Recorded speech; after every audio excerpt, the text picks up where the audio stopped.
Hello students, today our topic is societal impact, and in this lecture we are going to discuss the main concept related to societal impact. In our last video we already discussed IPR, we already discussed netiquettes, and as you know that this is the revision part, and term 1 examinations start from 30th November.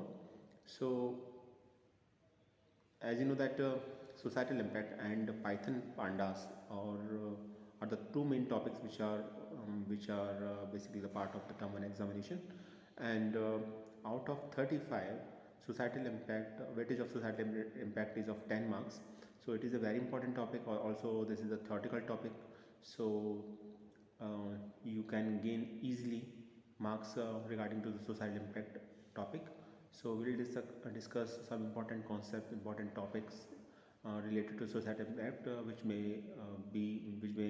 you can see in your examination also. So let's start. As you can see on screen that this is a complete syllabus of unit 4 societal impacts, and as far as weightage is concerned of this unit, it is of 10 marks. So out of 70, total number of questions that is asked from this unit is of 10 marks. So in our last lecture we already discussed net and communication etiquettes, basically net etiquettes, and in this lecture we will discuss intellectual property right and plagiarism, licensing and copyright, which is also a very important question. So let's start. So first one is intellectual property. तो सबसे पहले आपको ये समझना होगा कि question किस तरीके से पूछा जा सकता है जहाँ तक इंटेलेक्चुअल प्रॉपर्टी की बात है. तो जैसे कल क्वेश्चन हमने बताया था कि नेट एटिक्यूट्स के बारे में क्वेश्चन आएगा आपका 1 मार्क्स से लेकर 3 मार्क्स तक का क्वेश्चन आ सकता है. सबसे पहले तो यही बनता है कि नेट एटिक्यूट क्या होता है, डिफाइन करने के लिए पूछा जा सकता है, लेकिन रूल्स भी पूछे जा सकते हैं. तो आपको एटलीस्ट 4 to 6 रूल्स पता होने चाहिए. तो आपको रूल्स तो सभी पता होने चाहिए, आपको डिस्क्राइब एटलीस्ट 2 to 4 को करना ही होगा. तो अगर एग्जाम में पूछा जाता है तो आपको रूल्स उसके अकॉर्डिंग डिफाइन करने होंगे. अदरवाइज आप जितने भी रूल्स हैं उनको लिख दीजिए, एक्सप्लेन करने की ज़रूरत नहीं है अगर वो सिर्फ 1 या 2 मार्क्स का क्वेश्चन आया है तो. ठीक है. तो ये तो नेट एटिक्यूट के बारे में था, वो टॉपिक कंप्लीट हो चुका है, कल का क्वेश्चन था. आज जो टॉपिक पढ़ेंगे हम वो है इंटेलेक्चुअल प्रॉपर्टी. तो क्वेश्चन किस तरीके से आ सकता है इसमें, ये तो आपको पता ही होगा कि ये यूनिट कम्प्लीटली थ्योरी बेस्ड है. इसमें कोई न्यूमेरिकल नहीं है, कोई भी ऐसी कॉन्सेप्चुअल नहीं है, थिंग नहीं है कि आप उसमें आपको समझना पड़े, आपको कुछ मैनिपुलेट करना पड़े उसके अंदर. तो क्वेश्चन किस तरीके से आ सकता है, क्वेश्चन सिंपल भी आ सकता है. इंटेलेक्चुअल प्रॉपर्टी को डिफाइन कीजिए, और इंटेलेक्चुअल प्रॉपर्टीज़ क्या होती हैं, what do you understand by the term intellectual property. और उसमें फिर आपको पेटेंट, कॉपीराइट, इनके बारे में अलग से पूछा जा सकता है. और एक इंपॉर्टेंट क्वेश्चन ये बनता है कि पेटेंट और कॉपीराइट के बीच में डिफरेंस पूछा जा सकता है. ये इंपॉर्टेंट क्वेश्चन है जहाँ तक इंटेलेक्चुअल प्रॉपर्टी की बात है. तो अगर 1 मार्क क्वेश्चन की बात करें तो इंटेलेक्चुअल प्रॉपर्टी के बारे में सिंपल डिफाइन करने को आ सकता है. अगर इंपॉर्टेंट क्वेश्चन की बात करें तो, या लॉन्ग आंसर टाइप क्वेश्चन की बात करें 2 to 3 मार्क्स क्वेश्चन की, तो पेटेंट और कॉपीराइट में डिफरेंस पूछा जा सकता है.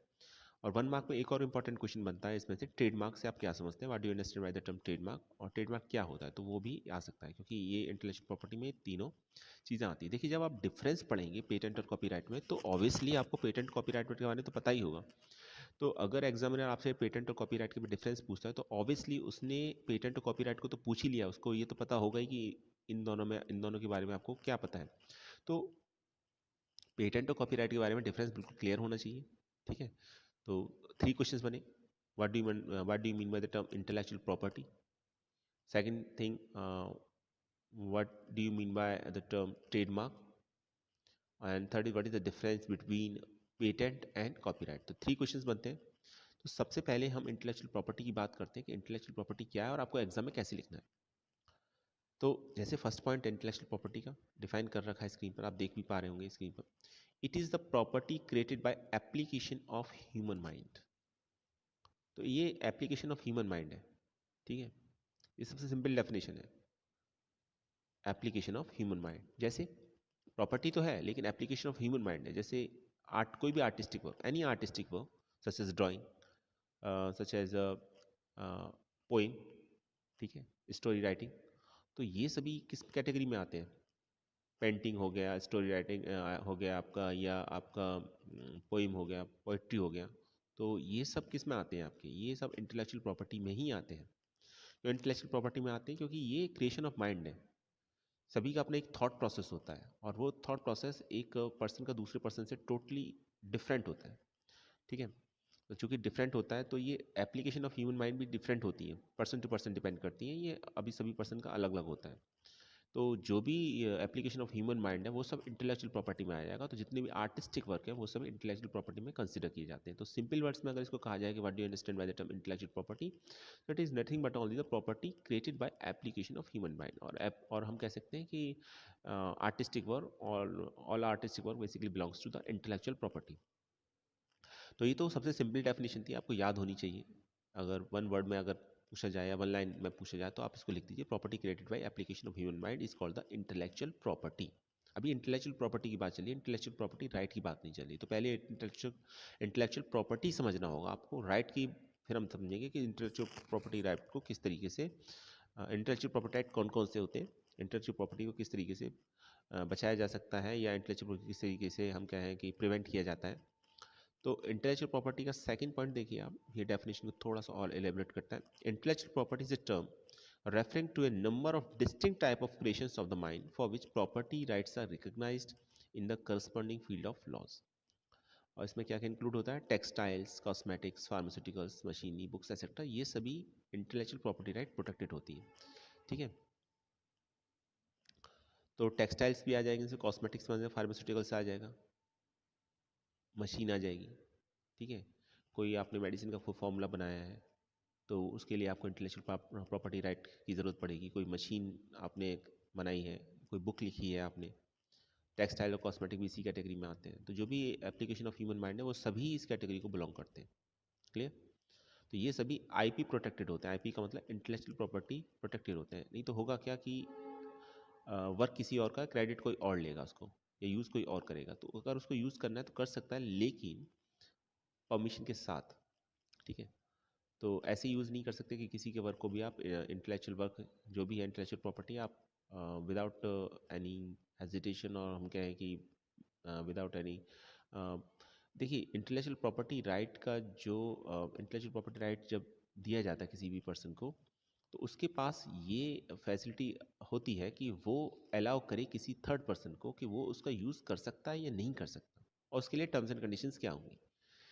तो ये हम इंटेलेक्चुअल प्रॉपर्टी राइट में पढ़ेंगे आगे, लेकिन फिलहाल ये पॉइंट है कि इंटेलेक्चुअल प्रॉपर्टी क्या होती है। तो intellectual property is created by the application of human mind first of all, और textile, cosmetic, pharmaceuticals, machinery, books, ये सभी आईपी प्रोटेक्टेड होती है। नेक्स्ट स्लाइड की बात करते हैं। ये थोड़ा सा इसमें और इसको डिटेल में बताया गया है कि what is intellectual property. Intellectual property refer to the creation of the mind that is also include invention. अब आप सेकंड पॉइंट, तो फर्स्ट पॉइंट तो फर्स्ट स्लाइड में मैंने बता दिया था, अब इसके साथ सेकंड पॉइंट इसको आप लिख सकते हैं। तो intellectual property refers to the creation of the mind, okay, which include invention, literacy, any artistic work, symbols, name, image, design used in commerce। तो ये सेकंड पॉइंट है। तो अगर एग्जाम में पूछा जाता है, फर्स्ट आप इसको लिखिए, इंपॉर्टेंट पॉइंट है, और इसके बाद आप इसको लिखिए। ठीक है, उसके बाद इसकी कैटेगरी बतानी होंगी आपको। थर्ड पॉइंट में इंटेलेक्चुअल प्रॉपर्टी की कौन कौन सी कैटेगरी होती है, तो कैटेगरी समझ जाइएगा। फर्स्ट ऑफ तो इंडस्ट्रियल प्रॉपर्टी होती है। तो इंडस्ट्रियल प्रॉपर्टी की जब हम बात करेंगे तो उसमें आता है इन्वेंशंस। तो इन्वेंशंस को हमें जो राइट है उसके, इन्वेंशंस पेटेंट के थ्रू हमें, पेटेंट के थ्रू हम जितने जो भी इन्वेंशंस हुए हैं या किए गए हैं, क्योंकि वो क्रिएशन ऑफ द माइंड है, तो उसको प्रिवेंट कर सकते हैं। ट्रेडमार्क है, और इंडस्ट्रियल डिज़ाइन है। और कॉपीराइट क्या इंक्लूड करता है, कॉपीराइट करता है लिटरेसी एंड आर्टिस्टिक वर्क। तो दो ही हैं इसमें, बेसिकली टू टाइप्स हैं industrial property which include inventions, patent, trademark and industrial design, and second one is copyright which include literacy and artistic work. तो जितना लिटरेसी और आर्टिस्टिक वर्क होता है वो कॉपीराइट के थ्रू प्रिवेंट किया जाता है। इन्वेंशंस पेटेंट के थ्रू, जो डिज़ाइन वगैरह है वो ट्रेडमार्क के थ्रू प्रिवेंट की जाती है आपको। तो ये सेकंड पॉइंट हो गया। और थर्ड पॉइंट फिर आप इसको भी लिख सकते हैं। आई थिंक ये 3 पॉइंट्स मोर देन सफिशिएंट है। फर्स्ट, जो फर्स्ट स्लाइड में था, ये सेकंड पॉइंट, और ये थर्ड पॉइंट। तो अगर ये पूछा जाता है इंटेलेक्चुअल प्रॉपर्टी क्या है, ठीक है, तो आप यहाँ इतना लिख सकते हैं, what do you understand by the term intellectual property. तो ये 3 टर्म्स आपको लिखना होगा एग्जाम में। इसके बाद आप चाहे तो अगर ये पूछा जाता है इंटेलेक्चुअल प्रॉपर्टी राइट्स क्या है, उसके साथ राइट्स भी पूछे जाते हैं, तो फिर आपको ये डायग्राम मेंशन करना है और ये स्लाइड में जो भी कंटेंट लिखा हुआ है उसको लिखना है। तो इंटेलेक्चुअल प्रॉपर्टी राइट्स क्या है? Intellectual property is a creation of the mind of an individual which has a commercial and moral value, जिसकी कमर्शियल वैल्यू होगी और मोरल वैल्यू होगी, which grants exclusive right to an author for utilizing and benefiting from their creation. Clear? I think clear हो गया होगा। ये इसके types हैं इंटेलेक्चुअल प्रॉपर्टी राइट के: patent, copyright, trademark, design, database, trade secret. 3 main है इसमें, एग्जाम में बेसिकली यही पूछे जाते हैं, पेटेंट और कॉपीराइट। उसमें भी पेटेंट और कॉपीराइट, पेटेंट कॉपीराइट और ट्रेडमार्क, उसमें भी पेटेंट और कॉपीराइट इंपॉर्टेंट है, इसके बीच में डिफरेंस पूछ लिया जाता है, अलग से ही पूछा जा सकता है, लेकिन डिफरेंस भी इंपॉर्टेंट है इसका। तो चलिए इसको डिटेल में पढ़ते हैं। तो सबसे पहले कॉपीराइट की बात करते हैं। कॉपीराइट क्या है? Copyright protect someone who creates an original work. An original work can be a book, a play, or a website, among others. The goal of the copyright is to prevent unauthorized copying of your work. अब देखिए simple words में ये 3 points के अंदर copyright को define कर दिया गया है। क्लियर? तो कॉपीराइट पूछा जाता है तो आप ये 3 पॉइंट्स लिख दीजिए। तो जैसे हमने पिछली स्लाइड में पढ़ा कि ये कॉपीराइट किसके लिए होता है? लिटरेसी और आर्टिस्टिक वर्क के लिए होता है कॉपीराइट, और इनोवेशन के लिए क्या होता है? Basically patent. तो आर्टिस्टिक वर्क में क्या क्या आ जाएगा आपका? कोई बुक आ जाएगी, कोई प्ले आ जाएगा, क्लियर है, कोई वेबसाइट आ जाएगी जो आपने बनाई, सब आर्टिस्टिक वर्क में आता है। क्लियर? तो इसको प्रिवेंट करने के लिए या इसके अनऑथराइज एक्सेस को रोकने के लिए क्या करेंगे हम? पेटेंट, इसके लिए हमें कॉपीराइट कराना होता है, सॉरी, तो इसके लिए हमें कॉपीराइट कराना होगा, कॉपीराइट लेना होता है। तो copyright protect someone who creates an original work. तो जिसने भी अपना कोई ओरिजिनल वर्क किया है in the field of art, जैसे कोई बुक लिखी है या कोई प्ले है, कोई भी आर्टिस्टिक वर्क है, प्ले है या कोई वेबसाइट है, तो वो उसको प्रोटेक्ट करने के लिए कॉपीराइट का यूज़ किया जाता है। अनऑथराइज एक्सेस को प्रिवेंट करने के लिए कॉपीराइट का यूज़ किया जाता है। तो इसमें बुक, प्ले, वेबसाइट या और भी देखिए आप, अगर कोई पेंटिंग है तो उसके लिए भी कॉपीराइट ही लिया जाता है। क्लियर है? तो जितने भी आर्टिस्टिक वर्क है उसके लिए कॉपीराइट यूज़ किया जाता है। इन्वेंशन के लिए हम पेटेंट यूज़ करते हैं बेसिकली। तो ये 3 पॉइंट्स हो गए इसके कॉपीराइट के अंदर। अगर 1 मार्क में कॉपीराइट पूछा जाता है, डिफाइन कॉपीराइट, तो आपको 3 पॉइंट्स लिख देने। तो अभी देखिए डायग्राम के थ्रू और इसको थोड़ा सा अच्छा समझाया गया है। कॉपीराइट क्या क्या प्रोटेक्ट करता है? लिटरेसी, कोई बुक लिखी है आपने तो आपको कॉपीराइट लेना होगा ताकि कोई इसका अनऑथराइज्ड एक्सेस ना कर सके। ऐसा नहीं है कि बुक मैंने लिखी है या आप किसी और पर्सन ने लिखी है और कोई और पर्सन उसको अपने नेम से उसको यूज़ कर रहा है, क्योंकि मेहनत किसी और की है तो वो यूज़ नहीं कर सकता उसे डायरेक्ट। तो इसलिए कॉपीराइट उसको प्रोटेक्ट करता है कि आपका आइडियाज़ है, आपके थॉट्स हैं, आपने बुक लिखी है, ठीक है, तो आप जिसे अलाउ करेंगे सिर्फ वही उसको यूज़ कर सकता है, एक्सेस कर सकता है। ड्रामेटिक, कोई प्ले है तो उसको भी, उसका भी कॉपीराइट लेना होता है।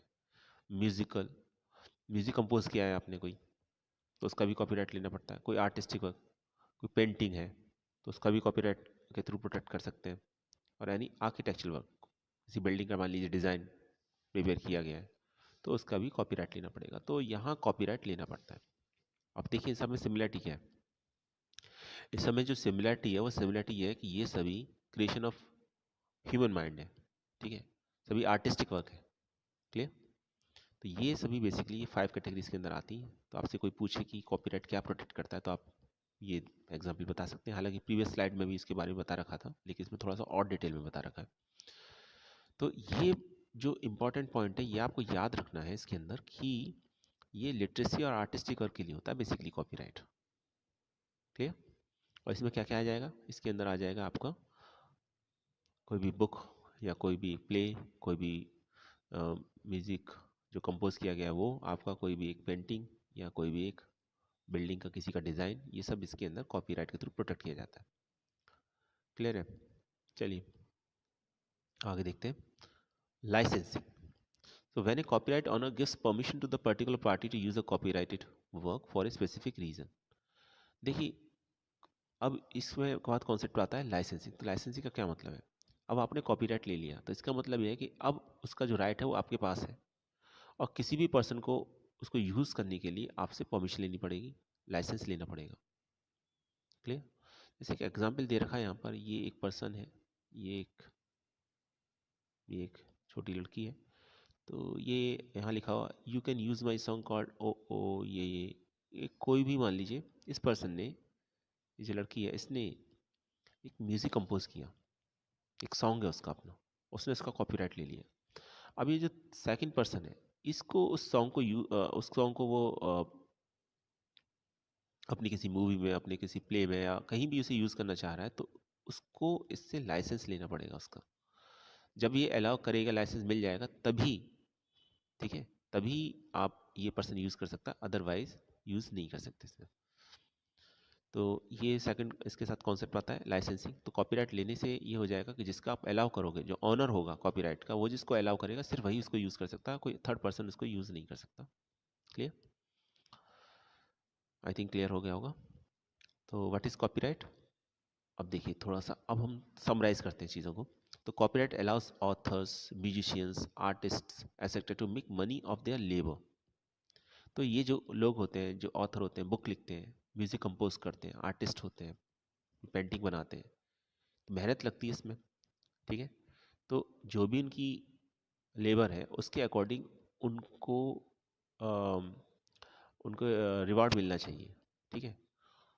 तो अभी उसको उनको सेल करना है मान लीजिए, तो ये नहीं है कि काम किसी का था और क्रेडिट कोई और लेगा, ऐसा नहीं होता इसमें।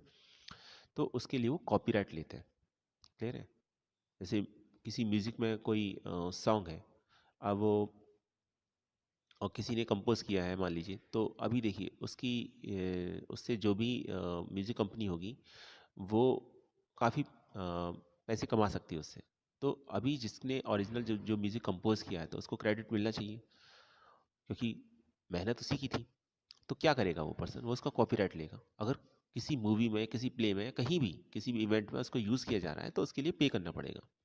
तो जो ऑथर्स होते हैं, म्यूजिशियंस होते हैं, आर्टिस्ट होते हैं, ये अपनी लेबर के लिए, ठीक है, इसमें कॉपीराइट लेके पैसे कमा सकते हैं। ये इसका मेन ऑब्जेक्टिव होता है।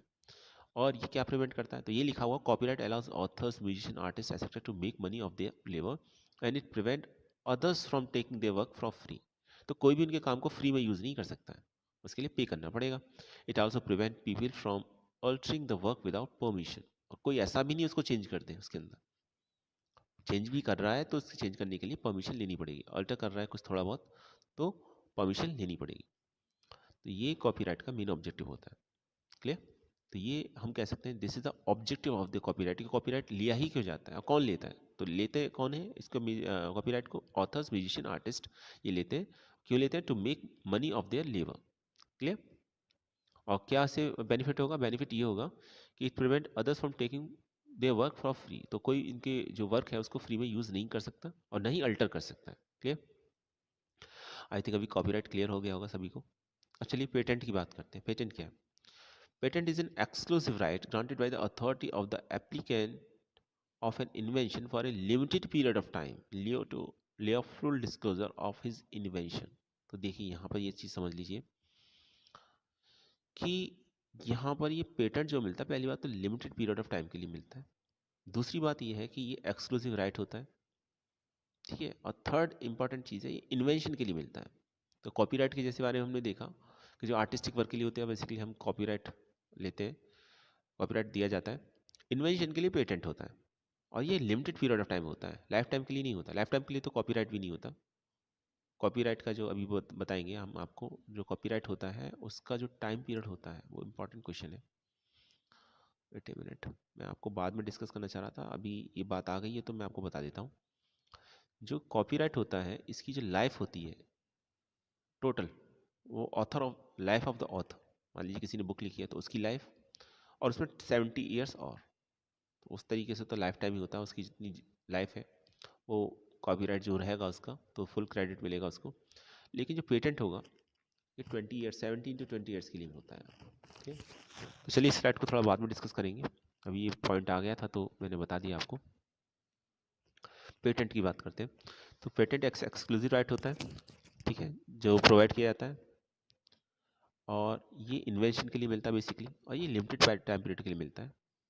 आई थिंक एक साइड क्लियर हो गई है. Patent is an exclusive right granted by the authority to the applicant of an invention for a limited period of time in lieu to full disclosure of his invention. तो वो अपने invention को किस तरीके से यूज़ करेगा, कहाँ use करेगा, इसके लिए पेटेंट दिया जाता है. क्लियर. तो अभी पेटेंट की डेफिनेशन सिंपल वर्ड्स में पहले डेफिनेशन पढ़ते हैं कि पेटेंट, व्हाट इज पेटेंट ही पूछ लिया जाए तो क्या लिखोगे. Patent is an property right, intellectual property right लिखे ज़्यादा बेहतर रहेगा. तो intellectual property right granted to the inventor by the patent office. कौन ग्रांट करता है इसको? Patent office. और हम कह सकते हैं, और थोड़ा सा सिंप्लीफाइड करें, the right of exclude other from making, using, offering for sale और सेलिंग और importing the invention into the jurisdiction. तो किसी ने कोई इन्वेंट किया है तो उसको आप ना तो सेल कर सकते हो, ठीक है, ना ही किसी को ऑफर कर सकते हो, ना ही यूज़ कर सकते हो उसका. आपको उसके लिए परमिशन लेनी पड़ेगी, तभी वो आप यूज़ कर सकते हो उसका. पेटेंट का ये रहता है. और कितना टाइम तक रहता है? Limited by the term 17 to 20 years. जैसे मैंने अभी थोड़ी देर पहले बताया, 17 से 20 ईयर तक के लिए रहता है. ये इसका स्कोप रहता है पेटेंट का ज्यूरिडिक्शन में, ठीक है. And subject to the right others patent and agreement. तो जो भी पेटेंट के अंदर एग्रीमेंट्स होते हैं, टर्म्स एंड कंडीशंस होती हैं, वो फॉलो करनी पड़ती है. टाइम पीरियड 17 to 20 ईयर्स होता है और बेसिकली इन्वेंशन के लिए होता है. And once issued patent must enforce the right. एक बार इशू हो गया पेटेंट तो जो भी इसके राइट्स होंगे वो प्रोवाइड करा दिए जाते हैं, प्रोवाइड हो जाते हैं उसको, जिसने भी इन्वेंट किया है उसको. क्लियर है? इन्वेंटर को.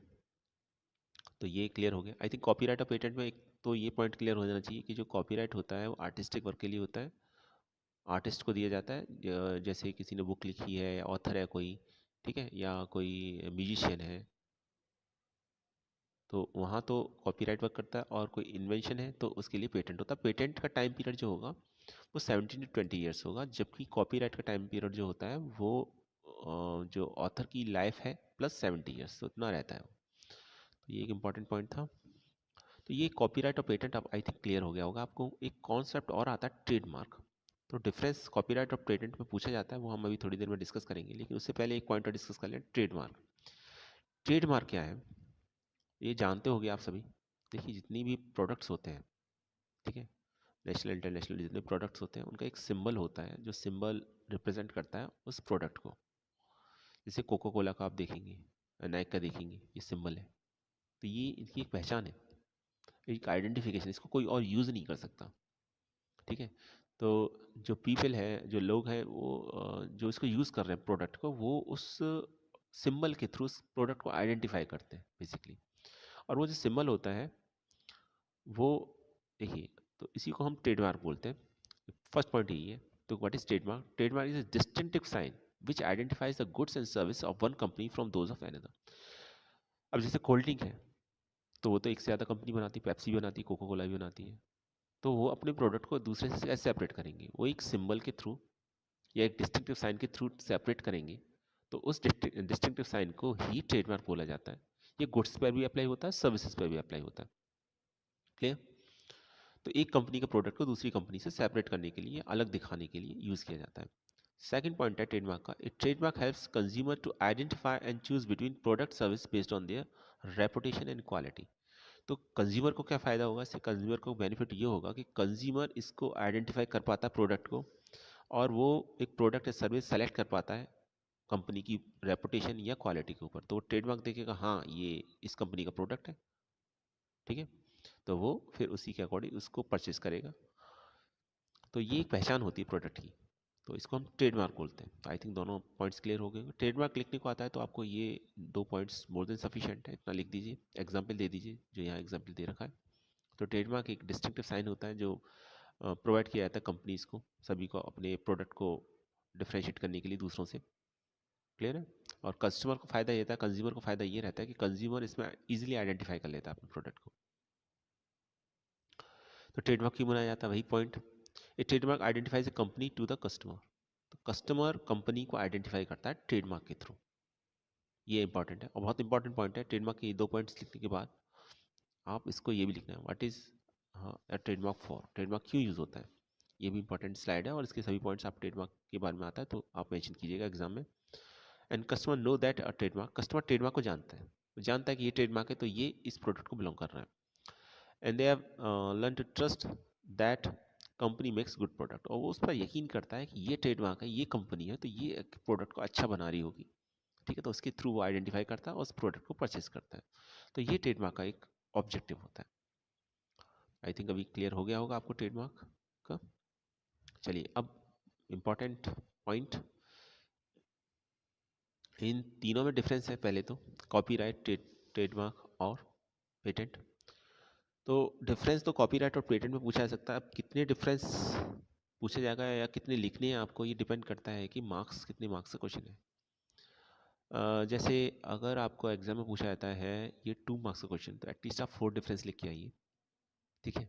2 डिफरेंस भी सफिशिएंट रहते हैं, सॉलिड होंगे। कभी कभी क्या होता है कि जो चेक की जाती है कॉपी, तो उसमें किसी पॉइंट को अगर वैलिड नहीं माना जाता, तो आपके पॉइंट ऑफ व्यू से वो वैलिड होगा, लेकिन अगर वो वैलिड पॉइंट नहीं है ऐसा लगता है, तो उसमें मार्क्स नहीं मिलते। तो आपके पास एक एडिशनल पॉइंट्स आपने लिखा है, तो मार्क्स कट होने की पॉसिबिलिटी एकदम हम कहें ज़ीरो हो जाती है। तो वहाँ आपको ये ध्यान रखना है, आप जब भी एग्जाम में लेके आएँ तो पॉसिबिलिटी भी ना छोड़ें आप कि आपके मार्क्स का कहीं से डिडक्शन हो। तो आप 1 या 2 पॉइंट्स एक ज़्यादा ही लिखें। 2 मार्क्स का क्वेश्चन आया, 4 पॉइंट्स लिखेंगे, more than sufficient. At least 3 points तो लिखना ही होगा, 3 पॉइंट्स दे भी रखें यहाँ पर। तो क्वेश्चन एग्जाम में कंपैरिजन भी आ सकता है तीनों के बीच में, और डिफरेंस भी आ सकता है कॉपीराइट और पेटेंट के बीच में। तो ये स्लाइड बेसिकली बहुत इंपॉर्टेंट है, जो इन तीनों को समराइज कर रही है। देखिए पहला क्या है, कॉपीराइट। तो सबसे पहले ये समझना होगा कि प्रोटेक्ट क्या करते हैं। तो कॉपीराइट क्या प्रोटेक्ट करता है? Copyright protect expression, not ideas. Expression को प्रोटेक्ट करता है, आइडियाज को नहीं। जबकि पेटेंट क्या करेगा? Protect ideas that have been reduced to practice, ठीक है। तो ये आइडियाज को प्रोटेक्ट करता है पेटेंट। अब ये इसकी बड़ी हम क्या है कि ये टू द पॉइंट इसमें डिस्कशन चल रहा है अभी यहाँ पर, जो भी कुछ हमने समझा है। और ट्रेडमार्क क्या प्रोटेक्ट करेगा? Trademark goodwill associated with mark, तो उसके साथ जो गुडविल होती है उसे प्रोटेक्ट करता है, क्योंकि कस्टमर या कंज्यूमर जानता है कि ये जो ट्रेडमार्क है ये पर्टिकुलर कंपनी को बिलोंग कर रहा है और मैं इसको परचेज कर रहा हूँ, तो ये इसकी क्वालिटी अच्छी होगी। क्लियर? तो फर्स्ट पॉइंट तो ये कि प्रोटेक्ट क्या करते हैं। तो याद रखना, कॉपीराइट प्रोटेक्ट करता है आइडियाज़ को, प्रोटेक्ट एक्सप्रेशन को प्रोटेक्ट करता है, आइडियाज़ को नहीं। जबकि पेटेंट आइडियाज़ को और ट्रेडमार्क गुडविल को। तो एक्सप्रेशन, आइडियाज़, गुडविल। याद कैसे रखना है? Copyright, patent, trademark, expression, ideas, goodwill. Clear? Second, time period. तो कॉपीराइट का जो टाइम होता है life of author plus 70 years. Patent का जो टाइम होगा 20 ईयर्स रहता है, 17 to 20 ईयर्स फ्रॉम फिलिंग रहता है। और ट्रेडमार्क जो होता है 10 ईयर्स का इंक्रीमेंट के साथ ही मिलता है आपको। 10 ईयर्स के लिए मिल जाता है, फिर उसके बाद इसमें इंक्रीमेंट होता रहता है। 10 नेक्स्ट 10 ईयर्स के लिए, फिर नेक्स्ट 10 ईयर्स के लिए, इस तरीके से। Copyright fair use, patent no fair use, no research exemption, और ट्रेडमार्क अगेन फेयर यूज। तो ये पॉइंट से कॉपीराइट, पेटेंट और ट्रेडमार्क से रिलेटेड आई थिंक अभी क्लियर हो गया होगा आपको। थोड़ा सा और इसे डिटेल में पढ़ते हैं, ठीक है। अगर ये 1 मार्क का क्वेश्चन आता है या 2 मार्क्स का क्वेश्चन आता है तो इतना लिख दीजिएगा। अगर से ज़्यादा का आता है या आपको ये लगता है कि आपको चांस नहीं लेना है, तो फिर इसमें जो पॉइंट्स लिखे हैं उस तरीके से मेंशन कीजिएगा। Trademark, who it serve. Copyright, who it serve. Patent, who it serve. Trademark किसको सर्व करता है? ब्रांड को। क्लियर? ब्रांड को। कॉपीराइट ऑथर को, और पेटेंट इन्वेंटर को। ये बहुत इंपॉर्टेंट पॉइंट है, याद होना चाहिए। पर्पस, ट्रेडमार्क का क्या पर्पस है? Distinguished product of service from competitors. तो कंपटीटर्स, एक फील्ड में एक से ज़्यादा कंपटीटर्स होते हैं, तो अपने प्रोडक्ट को दूसरे प्रोडक्ट से अलग दिखाना ट्रेडमार्क का मकसद होता है, पर्पस होता है। कॉपीराइट का क्या होता है? Protect original creation and intellectual work. तो ओरिजिनल क्रिएशन को प्रोटेक्ट करना इसका ऑब्जेक्टिव होता है। और जो पेटेंट का होता है, grant exclusive right to exploit an invention. तो ये एक्सक्लूसिव राइट प्रोवाइड कराता है, जो भी इन्वेंशन है उसे कोई एक्सप्लॉइट ना करे, उसका कोई विदाउट परमिशन यूज़ ना करे। एग्जाम्पल देखिए, इसमें जो ट्रेडमार्क होते हैं, वर्ड्स, लोगोस, स्लोगन्स, कलर्स होते हैं। कॉपीराइट किसके लिए किया जाता है? म्यूजिक, आर्ट, फोटोग्राफी के लिए। एग्जाम और इसके पेटेंट के एग्जाम्पल क्या है? मेडिकल डिवाइसेस, टेक्नोलॉजीज, ये सब पेटेंट के एग्जाम्पल है।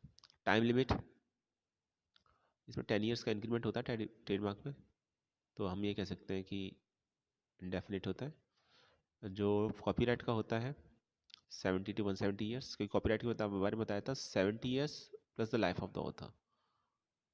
तो लाइफ एक पर्सन की जो मैक्सिमम लाइफ होगी तो वो 100 ईयर्स से ज़्यादा तो नहीं होगी, और प्लस 70 तो 170 ईयर्स हो गया, तो 70 to 170 ईयर्स के बीच में ये रहता है इसका। ठीक है, ऐसे भी लिख सकते हैं, वैसे भी लिख सकते हैं आप, मतलब life of the author plus 70 years. और ये इसका कितना रहेगा 15 to 20 ईयर्स, मैक्सिमम मिनिमम इस ये 17 to 20 ईयर्स। ठीक है, इसका 15 to 20 ईयर्स भी लिख सकते हो आप। ये पॉइंट से ट्रेडमार्क, कॉपीराइट और पेटेंट के बारे में।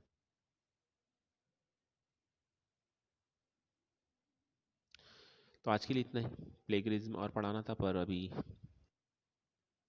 टाइम नहीं है। चलिए थोड़ा सा इंट्रोडक्शन दे देते हैं हम आपको। प्लेगरिज्म क्या होता है आपका? Plagiarism is using another person ideas and using and your writing without giving credit to the person. In other word, plagiarism is copying information and not giving the authors credit for. तो किसी की ideas की चोरी करना plagiarism कहलाता है। ठीक है, और ओरिजिनल वर्क किसी और का है और आप अपने नाम से उसे यूज़ कर रहे हो, तो ये प्लेगरिज्म कहलाएगा। ऑब्वियसली ये एक साइबर क्राइम में कंसिडर किया जाता है। तो सिंपल डेफिनेशन लिखी हुई है, plagiarism is using another person ideas in writing without giving credit to that person. तो किसी का ओरिजिनल वर्क है, उसको क्रेडिट नहीं दे रहे हो, आप यूज़ कर रहे हो, तो ये प्लेगरिज्म कहलाएगा। डिटेल में डिस्कस करेंगे इसे अपनी नेक्स्ट वीडियो में। So now thanks for watching this video.